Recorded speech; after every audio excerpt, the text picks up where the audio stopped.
Hoy voy a exponer a una de las periodistas más activas que opera dentro del eje Qatar-Irán, una periodista pagada por Qatar que exige transparencia de todos los demás, mientras ignora sus propios vínculos profesionales con la República Islámica.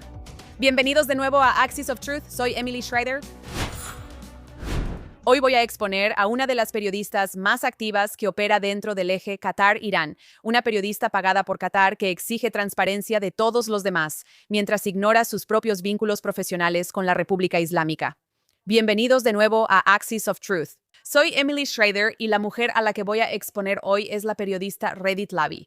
Ella es sudafricana y vive en Washington, D.C., donde conduce un programa para Al Jazeera, ya sabes, la cadena que es propiedad total del gobierno de Qatar. Pero eso por sí solo no es el problema. Lo que ella está diciendo y haciendo sí lo es. Empecemos con la parte de la que no puede zafarse hablando.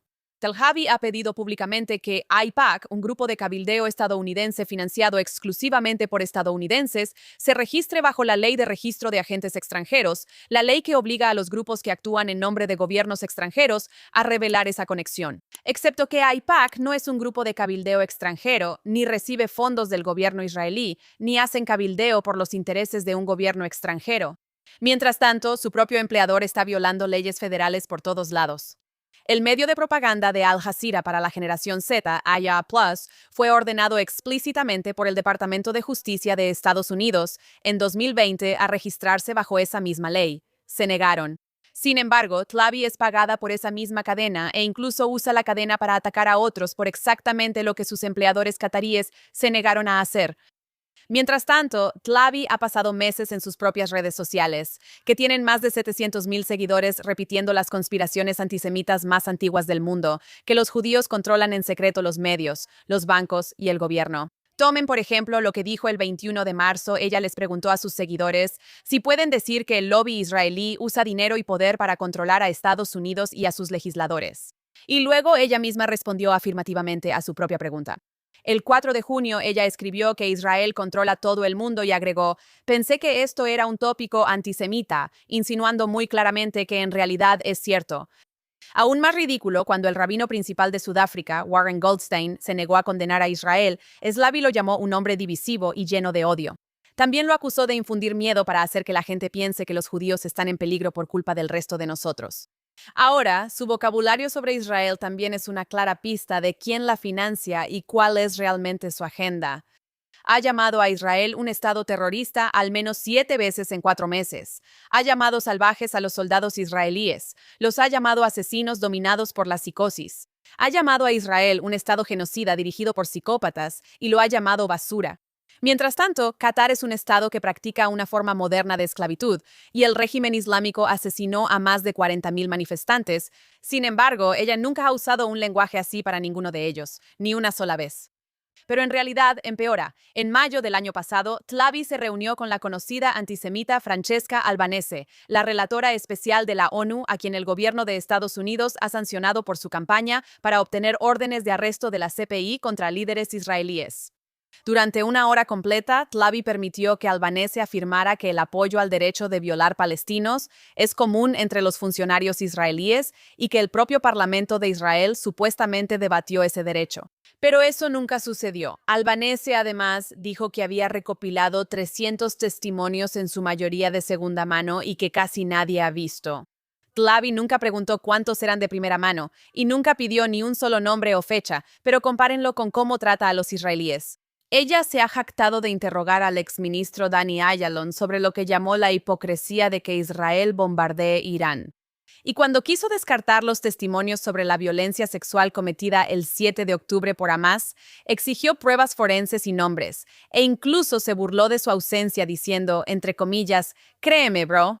7 meses antes, también moderó a Albanese en el escenario durante la conferencia anual Nelson Mandela y públicamente ha defendido a Albanese contra las sanciones de Estados Unidos antes de que su entrevista con Albanese siquiera fuera grabada. Ahora, esto es un patrón para Tlabi. Ella personalmente ha moderado a las 3 figuras principales del propio Ministerio de Relaciones Exteriores de Sudáfrica, todos los cuales son extremadamente y obsesivamente anti-Israel y afines al régimen islámico de Irán. Milady Pandor, la exministra de DIRCO y una extremista que ha respaldado explícitamente la violencia política. Sain Dangor, el verdadero arquitecto del caso de genocidio de Sudáfrica contra Israel en la CIG. Y luego, hace apenas unos días, el viceministro Albin Boetz estuvo en Nueva York en un evento donde el alcalde Zoran Mamdani dio el discurso principal. Ella no está cubriendo la cúpula de la política exterior de Sudáfrica. Ella y Qatar les están proporcionando la plataforma para hacerse oír. Y si aún no estás convencida de que esta propagandista es un problema, aquí está lo que realmente debería ser el último clavo en el ataúd. Ahora, ya he expuesto en episodios anteriores cómo la gigante sudafricana de telecomunicaciones MTN es la mayor operadora de redes móviles de África y que MTN posee el 49% de una empresa llamada MTN. Irancell, que es la segunda red móvil más grande de Irán y que presta servicio a decenas de millones de iraníes. También proporciona parte de las telecomunicaciones para sectores de la Guardia Revolucionaria Islámica y fue una de las redes que el régimen islámico desconectó para la población cuando cortaron el Internet durante meses. Ahora, a pesar de esta conexión, la parte sudafricana afirma que no tiene nada que ver con eso. Claro, entonces, ¿cómo ayudó Tlabi a MTN a salvar su imagen? Bueno, primero que nada, ella literalmente trabajó como embajadora de la marca para la propia MTN.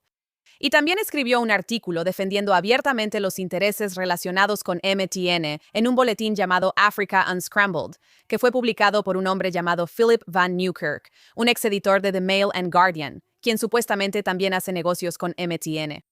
¿Por qué un editor con una relación comercial con MTN publica un artículo de Tlabi que sirve a los intereses de MTN y ninguno de estos intereses es revelado? ¿En qué planeta se puede considerar esto periodismo? Así que esta es la imagen que surge de esta historia. Una mujer que exige transparencia y divulgación justa de todos los demás publicó comentarios sin la debida divulgación en defensa de una empresa cuyo futuro financiero está directamente ligado a la red de telecomunicaciones de la República Islámica. Bueno, ella misma recibe un salario de Qatar, el mismo estado del Golfo que alberga al liderazgo político de Hamas y mantiene su propia relación discreta con Teherán.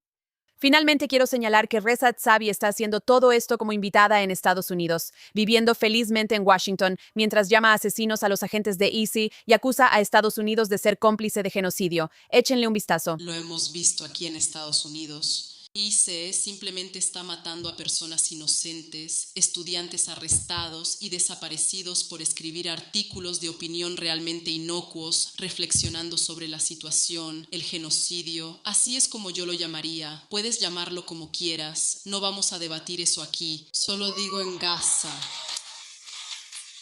Vaya, qué humanitaria. Tanto dolor por preocuparse por otras personas. Y ISIS simplemente está matando a personas inocentes. Eso sí que es una declaración viniendo de una sudafricana, especialmente considerando que su propio país promedia alrededor de 27,000 asesinatos al año durante 20 años, y contando con aproximadamente 8,000 de esos homicidios supuestamente cometidos por miembros de la policía sudafricana. Qué conveniente que no hable de eso. Bueno, en cualquier caso, también ha usado su plataforma para incitar explícitamente contra el presidente Trump, afirmando que toda la base para la guerra contra el régimen en Irán es inválida y un ejemplo de paranoia. Esta misma administración ya revocó visas a extranjeros que celebraron el asesinato de Charlie Kirk. Y hace apenas unos días, el Departamento de Estado anunció una nueva política que restringe la entrada a extranjeros que apoyen o inciten a la violencia o que brinden apoyo logístico a redes extremistas. El Departamento de Estado debería revocar su visa y deportarla de inmediato. Ella no es una voz neutral cubriendo un conflicto. Ella es una participante en el conflicto, pagada por Doha, dándole espacio a los aliados de Teherán y viviendo de las libertades de un país que no puede dejar de criticar. Es hora de que Tlabi se vaya. Y ahora 3 militares estadounidenses están muertos, uno sigue desaparecido, y el régimen que los mató dice que el memorando de entendimiento es nulo y sin efecto. Entonces, ¿qué significa esto para lo que sigue con la República Islámica de Irán? Bueno, yo diría que hay más claridad de la que podrías pensar. Y Estados Unidos ha respondido con su 9ª noche consecutiva de ataques contra las defensas aéreas iraníes, sitios militares costeros, fuerzas del CGRI, incluso algo de infraestructura, mientras el régimen disparaba simultáneamente contra Kuwait y Bahrein. Ahora Teherán afirma que 50 de sus propios ciudadanos murieron y más de 500 resultaron heridos en la última ronda de ataques estadounidenses. Y en respuesta a todo esto, Mojtaba Khamenei escribió una declaración que fue leída en la televisión estatal, advirtiendo que Estados Unidos sufrirá, cito, lecciones inolvidables, y diciendo que las propias violaciones de Estados Unidos prueban que la firma de Trump en el memorando de entendimiento no tiene valor y es inválida. No importa las amenazas obsesivas del régimen de matar a Trump o el hecho de que el régimen ha estado disparando contra barcos comerciales en el estrecho de Hormuz durante semanas en violación del memorando de entendimiento, pero bueno, está bien, de acuerdo. Ahora, este es en realidad el mismo patrón del que hablé hace 2 semanas, excepto que ahora viene directamente desde arriba. Esto no es algún comandante de la Guardia Revolucionaria Islámica actuando por su cuenta más allá de lo que los supuestos moderados del régimen querían. Este es el propio líder supremo dinamitando personalmente todo el proceso diplomático, porque, contrario a lo que J.D. Vance quiere que los estadounidenses crean, nunca hubo una facción en Teherán que realmente fuera a cumplir un acuerdo. Y ahora el hombre en la cima del régimen lo ha dicho él mismo, con sus propias palabras, supuestamente si es que realmente es él quien lo escribe. Entonces, ¿por qué un régimen que ha soportado 9 noches seguidas de ataques aéreos estadounidenses sigue escalando en lugar de rendirse, cuando todos saben que este es un conflicto militar que no pueden ganar? Porque esta es una guerra que creen que pueden resistir más tiempo. Cada noche que soportan un ataque y aún así responden, es una apuesta a que el lento goteo de bajas estadounidenses eventualmente romperá la voluntad política de Washington antes que la de ellos. Y esa apuesta en realidad está funcionando mejor de lo que debería. Los 3 soldados muertos en Jordania elevan el número total de militares estadounidenses muertos desde que este conflicto se reanudó a 17. Tenemos 6 soldados de la reserva del ejército que murieron en un ataque directo en Kuwait en marzo, un sargento del ejército que murió a causa de sus heridas días después. 6 más murieron cuando una aeronave de reabastecimiento cayó en Irak. Una piloto de la Marina se perdió sobre el mar Arábigo. Y ahora 2 más en Jordania, con un tercero que sigue desaparecido. Este régimen no está tratando de derrotar al ejército de los Estados Unidos. Está tratando de sobrevivir al ciclo de noticias estadounidense. Y fíjense dónde eligieron escalar.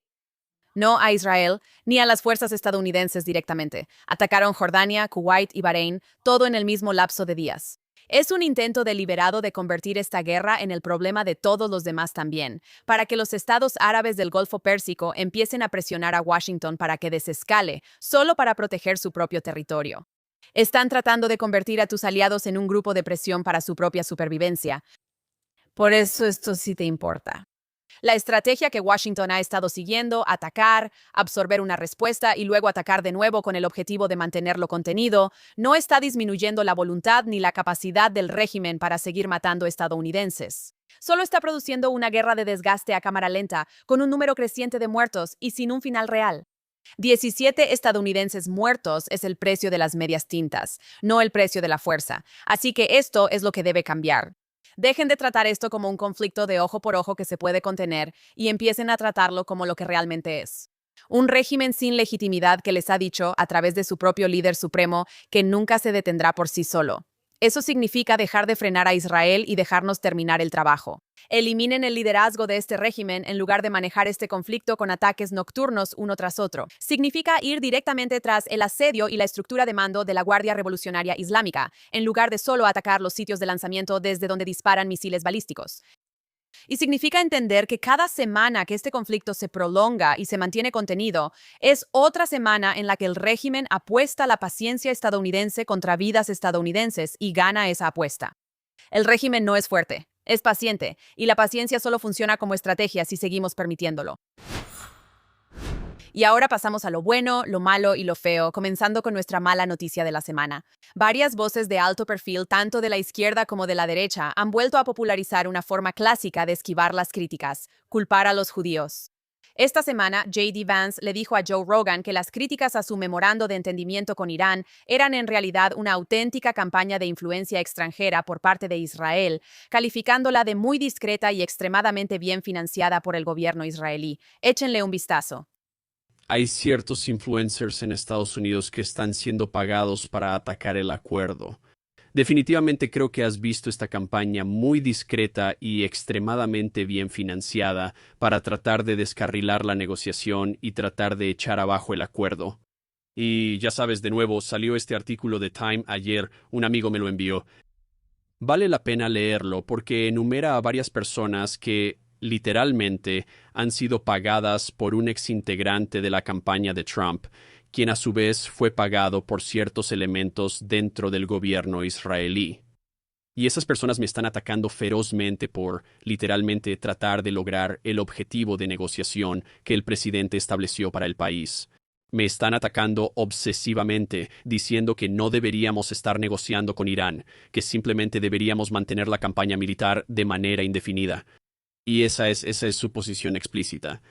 Desafortunadamente, J.D. Vance no está solo. También vemos a la comentarista de derecha woke, Megyn Kelly, quien enfrenta su propia reacción por su cambio anti-israelí, decir que las únicas personas que han intentado comprar espacio en su programa son representantes israelíes. Y esta es su retórica conspirativa. Si entras a X, si entras a Instagram, si entras a TikTok, estás siendo manipulado por Israel. No son los únicos, pero vaya que son los más grandes. Sí, en realidad eso no es cierto ni financieramente, ni en cuanto al alcance, ni en cuanto al número de cuentas, pero no es sorprendente porque Megyn Kelly no sabe nada. Y luego está Alex Brusewitz, el asesor de redes sociales de Trump que tiene sus propios lazos extraños con Qatar, quien dijo que llamar antisemitas a los estadounidenses por no querer la influencia del gobierno israelí es una táctica que no funcionará. Irónico, considerando que pasó semanas acosando cuentas judías, israelíes e incluso iraníes por criticar el MOU, acusándolas de ser bots. Ahora, cientos de estas cuentas, incluyendo veteranos estadounidenses, fueron misteriosamente suspendidas por supuesto comportamiento inauténtico, coordinado justo después de interactuar con él. Exactamente de lo que él los ha acusado de hacer. Nada de esto se trata de un solo acuerdo o un solo vicepresidente. Es un patrón. Cuando no puedes ganar una discusión por la solidez de tus argumentos, simplemente afirmas que la persona que no está de acuerdo contigo fue pagada por Israel para hacerlo. Después de días de titulares, nadie ha presentado ni una sola prueba de que Israel haya orquestado alguna crítica al MOU. Lo que sí existe es un contrato de comunicaciones israelí divulgado públicamente, presentado exactamente como lo exige la ley estadounidense bajo FARA. Mientras tanto, Qatar ha invertido miles de millones de dólares en universidades estadounidenses, convirtiéndose en la mayor fuente extranjera de financiamiento universitario en el país, sin transparencia alguna. Para que conste, ser criticado no es lo mismo que ser silenciado. Y cuando la vicepresidenta de los Estados Unidos no puede notar la diferencia, definitivamente esa es una mala noticia de esta semana. Y ahora, para la noticia desagradable, tenemos al propio alcalde de la ciudad de Nueva York que está amenazando con arrestar al primer ministro de Israel en suelo estadounidense. Buena suerte con eso. Échenle un vistazo. Creo que el primer ministro Netanyahu debería estar en La Haya. Es un criminal de guerra que ha sido acusado por la Corte Penal Internacional. Y lo que verás es que esa es una opinión que comparten muchos, simplemente por lo que sus acciones han provocado durante estos últimos años. También he dicho que seguiré las leyes que tenemos aquí en la ciudad de Nueva York porque creo que es importante seguir la ley como líder que preside nuestra ciudad y eso es algo que planeo hacer. ¿Qué significa? Lo siento, no entiendo lo que eso significa. Significa que haremos lo que la ley me permita hacer en la ciudad de Nueva York, pero no estaremos escribiendo nuestras propias leyes para ese fin. ¿Qué te permite hacer la ley? Esa es una conversación activa con nuestro departamento legal para ver cuáles son las posibilidades que tenemos aquí en nuestro municipio. Este tipo es un idiota, es doloroso escucharlo hablar, de verdad cree que es, no sé, un miembro del Congreso o algo así. O sea, bro, este no es tu trabajo como alcalde de la ciudad de Nueva York.